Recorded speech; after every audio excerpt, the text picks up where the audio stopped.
Circle of Inevitability, capítulo 1151, Ganhando Tempo. Nas rachaduras profundas e aterrorizantes da barreira astral, uma névoa branco-acinzentada de repente começou a se espalhar. A névoa rapidamente obscureceu as fissuras, tornando-as invisíveis e intocáveis. Era como se não existissem mais. Como resultado, a barreira astral se estabilizou. O Lorde dos Mistérios, onde a verdade se torna falsidade, e a falsidade se torna verdade. Desta vez, as divindades exteriores além da barreira não recuaram. Em vez disso, intensificaram sua opressão.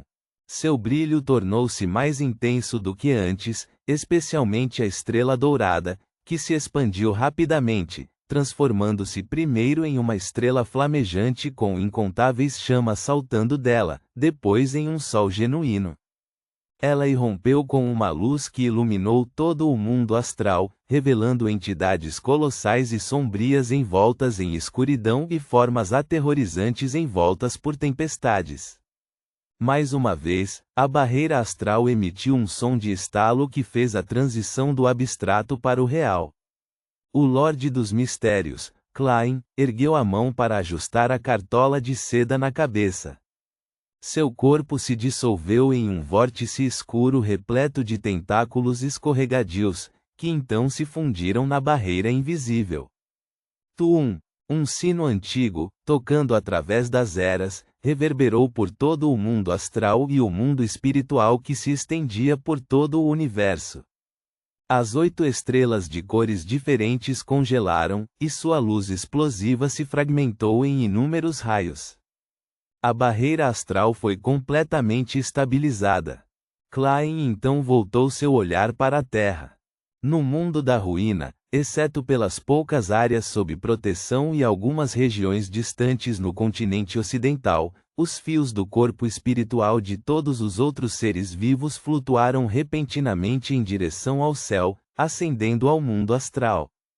Entre eles, havia monstruosidades infantis com garras, semelhantes a pássaros, carvalhos gigantes, rebanhos de veados e vários animais, além de criaturas que se transformaram em seguidores da colmeia.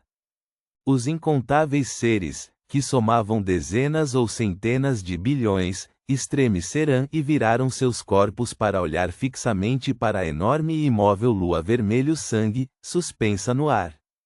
No segundo seguinte, essas inúmeras criaturas se contorceram e se transformaram. Cada uma instantaneamente se transformou em uma versão de Klein Moretti, completa com uma cartola de seda e um sobretudo preto. Inúmeros Klein Morettis avançaram em direção à enorme lua vermelho-sangue, perfeitamente redonda, vindas do céu, da terra, do mar e de todas as direções. Perto da densa névoa que cercava o continente ocidental, Omibela, que havia se tornado uma jovem em menos de 1 ano e agora tinha 5 ou 6 metros de altura, ardia em chamas negras que emanavam destruição. Seus olhos estavam vazios enquanto observava cada Klein Moretti passar. Seu corpo já estava substancialmente fragmentado, e sua alma estava à beira da dissolução completa. Tudo o que restava era sua confusão e tristeza. Ela não conseguia entender por que sua mãe queria matá-la. Por fim, a consciência, o espírito, a espiritualidade e o corpo despedaçado restantes de Omibela foram devorados pelo fogo da destruição, transformando-se rapidamente em cinzas. Com sua morte completa, a protuberância semelhante a uma montanha, semelhante a um ninho, na superfície da lua vermelho-sangue soltou um lamento cheio de ódio e ressentimento. Criança!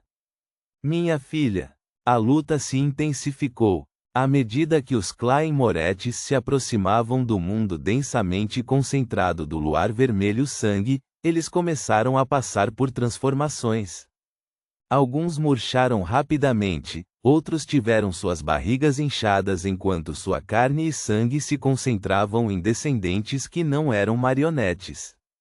Outros ganharam nova vida e consciência, deixando de ser meras marionetes e começando a resistir ao mestre das marionetes que os controlava. Os Clay-Moretti se voltaram uns contra os outros, travando batalhas ferozes. No entanto, fossem os filhos das marionetes ou os renascidos, logo se tornaram brinquedos nas mãos do mestre das marionetes, entrando em um novo ciclo.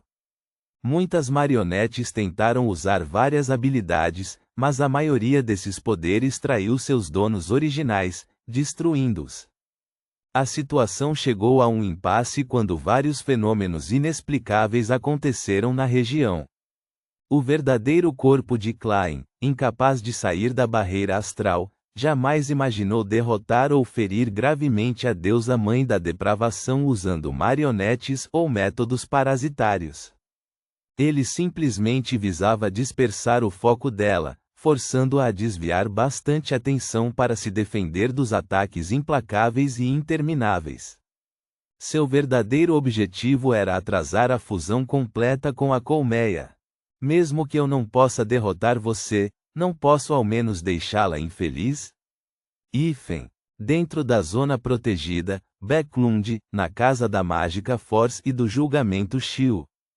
Após ouvir o relato de Franca, Force expirou lentamente e disse: então foi isso que aconteceu. Não é de se admirar que eu tivesse um mau pressentimento. Devido ao isolamento da zona protegida e ao nível extremamente alto dos eventos atuais, nem ela nem Julgamento Shield conseguiram entender o que estava acontecendo a tempo. Todas as suas tentativas de adivinhação falharam. Antes que alguém pudesse falar, Force olhou ao redor da sala e disse solenemente: todos, preparem-se. Seu plano era realocar os humanos em sua esfera, para os confins do universo, para um planeta ainda habitável que ainda não tivesse sido descoberto pelas divindades exteriores. Ela já havia reunido os Abrahams em uma vizinhança próxima. Franca abriu a boca como se fosse dizer algo, mas se conteve. Anthony permaneceu em silêncio, aparentemente imerso em pensamentos. Vendo a atmosfera tensa, a Madame Mágica sorriu levemente e se virou para Ludwig. Seu padrinho provavelmente queria lhe contar sobre o perigo da terceira camada da caixa dos grandes antigos, mas não tenho certeza se ainda há tempo para isso. Antes que ela pudesse terminar, ela congelou de repente, virando a cabeça em direção à janela e olhando para a lua vermelha no céu noturno. Franca, Ludwig e Shield seguiram o exemplo rapidamente.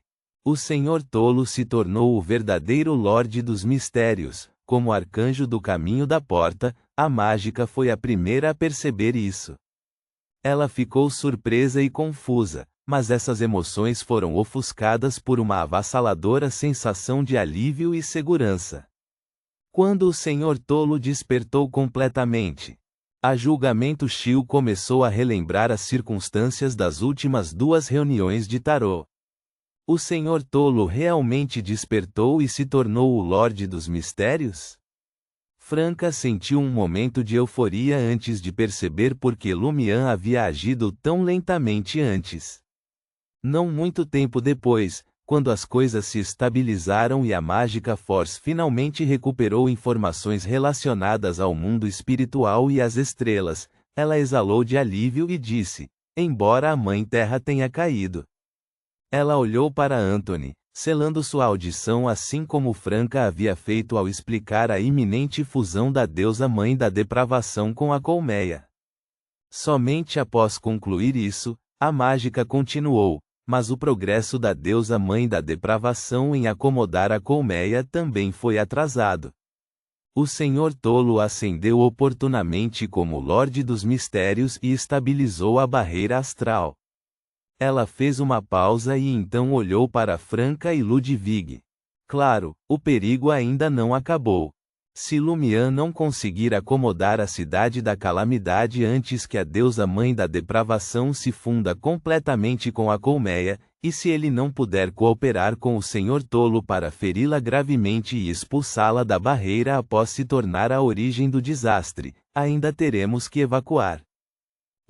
Franca respondeu solenemente, depois forçou um sorriso. Pelo menos ainda há esperança.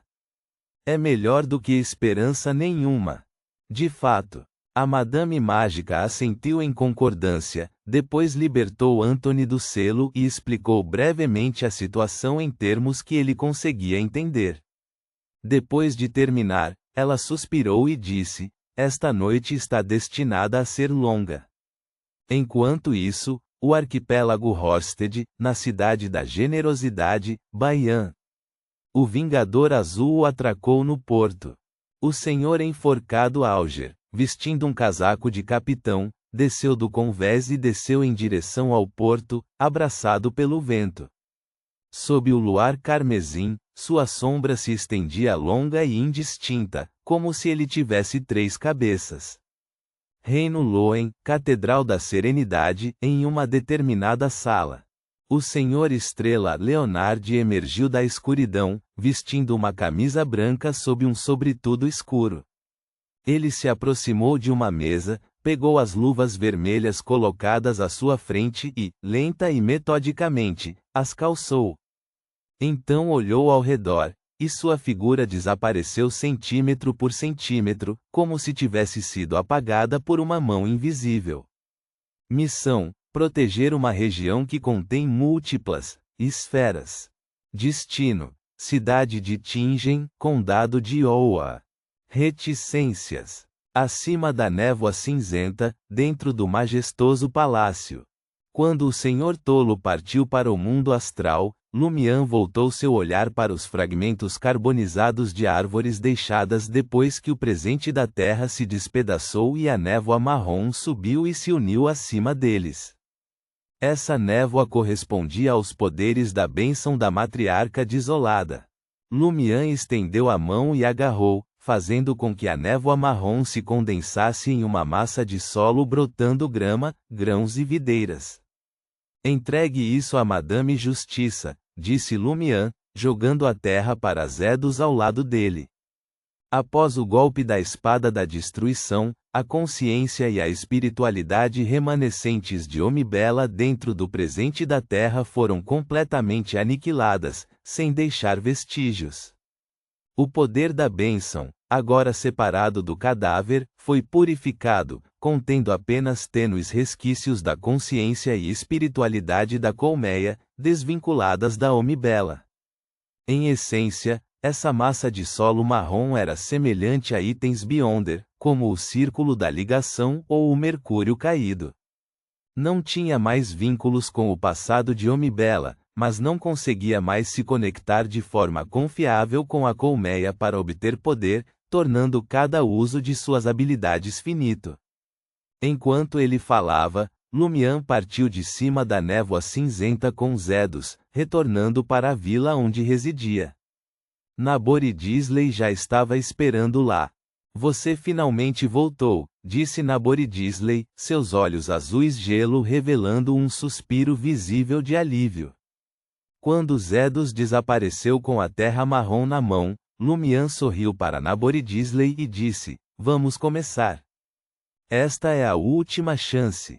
Com isso, Lumian acomodou-se em uma poltrona na sala de estar.